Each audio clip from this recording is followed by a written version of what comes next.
Okay, perfect. All right, guys, we have Coach Rhule here to answer questions you guys have for him. Coach, do you want to open it up or do you want to go right into questions? No, I'll open it up.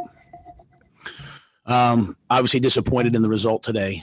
A lot of credit to Chicago. They made the plays you need to win. You need to make to win the game. And I thought our defense hung in there and battled. I think they had 2 touchdowns, one off the missed field goal, one off of the interception at the beginning of the half. I thought offensively we're just out of sync. Turned the ball over, weren't protecting the ball. Way too many miscues, way too many things that hurt us today. So all that being said, we still had a chance to win the ball game at the end. One throw here, one catch here, one stop, one block punt, and it might have been a different result. But I'll give credit to Chicago. It's a good football team. Coach Nagy's done a great job. Nick Foles is a winner. They hung in there, and they made the plays you have to make. So with that, I'll see what questions you guys have. Let's go to Joe Person to open it up, and then Brett Jensen. Matt, Teddy's been so good for you guys this year. Those last 2 throws, though, the interception, also the 4th and 2. What did you see in those? And how surprised were you to see him have some struggles with his accuracy? I'm having a little bit of a hard time hearing you there. I think I had most of it. The one to DJ, I'd have to see it on tape to see if what happened, who really where it was. But that's a play that we have to make all around. The last interception, just obviously that's unfortunate. Can't happen. I think from the very beginning, credit to Chicago. We were under duress. Teddy ran the ball more than I've seen him run the ball. He was having to extend plays, with his feet. Their pressure gave us problems at times, and like I said, just could never quite get into sync. And so I'm looking here, like we were 3 of 13 on 3rd down, and we've been in the top 5 or top 7 in the NFL in 3rd down. So obviously, that's something that we're not used to, and it happened today. So credit them; they did a good job, and we just weren't in sync. There were times we're running routes and guys are, not where they're supposed to be, running the wrong route. So I just thought it was a global issue today, offensively.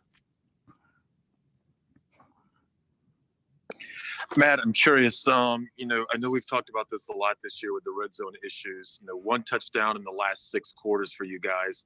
Down there again today inside the 5-yard line a couple times and couldn't punch it in. When you see it from the sidelines, are you seeing anything specific that's happening or not happening, I should say? No, I'm just seeing it. I mean, I hate to say it, but I'm just seeing us not get in. Thought we had a great play to Robbie for a touchdown. Pressure came off the left edge. He had to throw it up to DJ instead. It's something we have to solve. We did a great job to get them to jump off sides to extend the drive. Thought we were going to punch it in there. I mean, you're not going to win games if you don't punch drives in the red zone in for touchdowns. If they're always field goals, I see here we were 1 for 3 today in the red zone for touchdowns, and you're just not going to win. And so those are things that we have to continue to improve upon. I think the thing about us is we see every week, hey, here's something that we have to get better at. We have to improve upon, and we saw that. So. My challenge to the team will be, let's come back. Let's get it figured out. But the red zone is clearly an issue. Let's go to Miles Simmons and then David Newton. Matt, what made the Bears offense tough to stop on 3rd down as well as they were, I think, 7-14? They were in 3rd and manageable. They were in 3rd and 3, 3rd and 4, 3rd and 5, and they found guys open in zone. They beat us on a slant and deep in cut and man. We pressured him, and Nick Foles got the ball out, and he scrambled. So I mean, he did what needed to do. They did, like I said, they didn't have a ton of yards. They had 260 yards of offense. I mean, that's not much in today's football, but they were key yards. They were important yards. They converted when they had to with 2 for 4 in the red zone on touchdowns. So we just have to be better in all those areas. Hey, Matt, David here. What specifically do you see as the breakdown on the offensive line, and particularly inside the red zone, where it seemed like Teddy had to scramble more times than you can imagine in there? Yeah, I mean, I think part of it's Khalil Mack. They were running some pretty exotic games, and we just there was no kind of quick throw, that he could step up in the pocket and find somebody.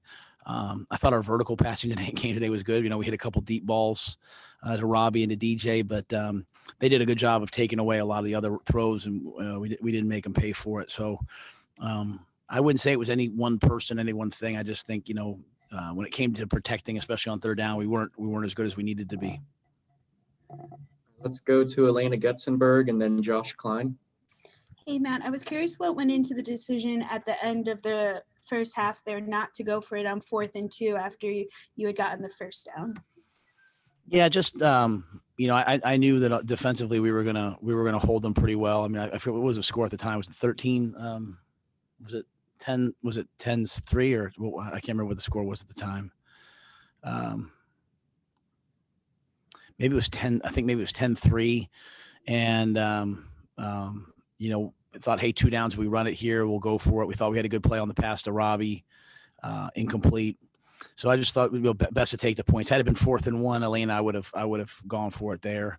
And then, they came down, credit to them. They came down and answered in 2 minutes and kicked a field goal, as time expired. So they negated our field goal, but I think it was 10-3 at the time. I thought the chance to make it 10-6.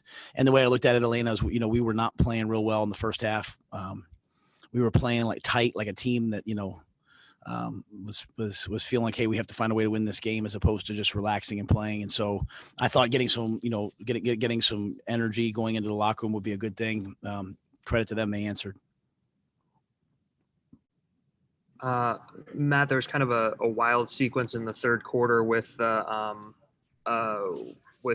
Mike Davis fumble, and then the Jeremey Chin interception, and then the Bridgewater interception that got nullified. The Jeremey Chin interception specifically, how big is that for a rookie to make a play like that, to kind of give you guys the momentum when it felt like maybe the Bears could seize the game right then? Yeah, it was huge. And I think, as I remember that play, I think we got tremendous pressure on the play. I think he scrambled his right and threw it up, and Jeremy made that play.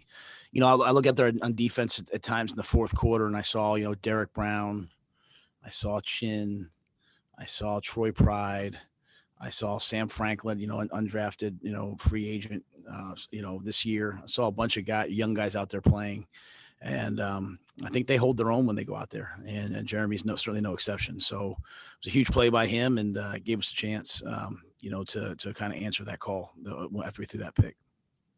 Guys, we have time for 3 more. So let's go Fumble, excuse me. 3 more. So let's go to Josh Graham and then Bridget and finish with Jonathan Alexander. Pat, you mentioned that some guys were not in places on offense. You wanted them to be receivers, maybe not running the right routes. How, now that you saw the Bears defense, how was their physicality? Do you think their physicality and the quality of that defense was related to you guys having some problems offensively? Yeah, not the missed assignments and errors. I mean, they're a good team, and so I always want to give them credit. And they brought a lot of pressure that got us out of whack. I mean, their pass rush, and they brought some blitzes today. A lot of credit to them. That being said, we can never control the opponent. We can control ourselves, and we did not, in my opinion, just play as well as we wanted to play. Coach, I think that's everybody. Just the Panthers didn't play the game that they should have played or what it wanted to play today, specifically in some of those key situations on offense. So. But the Bears are now whatever they are, 5-2 or 4-2 for a reason. So they deserve to, or they've earned the right to have that. I mean, they played well and they made key plays, and I thought we played well in a lot of areas, but we just didn't make the key plays you have to make, whether it's the 4th and 2, whether it's the block punt, whether it's the field goal. I mean, there's so many of those things that, you just make 1 or 2 of those and you win the game. So my message to the guys is hey, we have to play better, but you can also see, hey, we have a pretty decent team. They play well together. It just wasn't as good as we wanted it to be today. Matt, alongside that, obviously turnover is an issue today. They were an issue, in that loss to the Bucs, but it seemed like you guys kind of cleaned them up in the past few weeks. How are you guys able to clean things up and keep that consistency as you move along and, not get better in one game and then fall back again the next week? Yeah, we're the type of team that if we win the turnover battle, we'll probably win the game. It's going to be hard to overcome the turnover battle, when it's 3-1. I think in the NFL, when you're -2, it's 82%, that the other team's going to win. So I think a lot of that at times has to do with their pressure. You know, when another team's bringing pressure and the quarterback's under duress, then the ball has a tendency to get away. But at the same time, there was too many plays like that today. You know, we had one that obviously came back. We had the fumble. So to me, you just go back and sometimes in life you have to relearn lessons, unfortunately. So we go back, we say, hey, let's get better at this. Let's get better at this. The key for us is to make sure that we're better next week, that we improve. Hey, Matt, I wonder, how did you feel Sam Franklin played after Justin Burris went down? I want to ask you another question after that. Sorry. Yeah, I didn't really have a chance to see it. You know, while he was out there, I saw him make a physical tackle. I have a lot of confidence in Sam, so when he goes down, you know, we put him in and we trust that he's ready to go. So I'm hopeful that I'm sure that he played well on tape. Technically, I'm sure there's things that they'll coach him on, but other than that, I thought he at least out there, you know, he certainly belongs. And also, what has Jeremey Chin meant to the defense this year? He had Go ahead. I'm sorry. So you mentioned him a little bit today. What has he meant to the defense in particular? You know, I probably limit my comments just to today. You know, I'm probably not in the position mentally to be thinking about the whole year. You know, he's a great member of the team. He works hard. He makes physical plays. I mean, he's such a, you know, his versatility. He's a hybrid player that can play on the back end to play up front. You know, I'll have to go back and watch it to see all the things he did right and did wrong. But obviously that interception was a huge play, and you know, he'll continue to get better and better. All right, Coach, we appreciate you taking the time. All right, thanks, guys.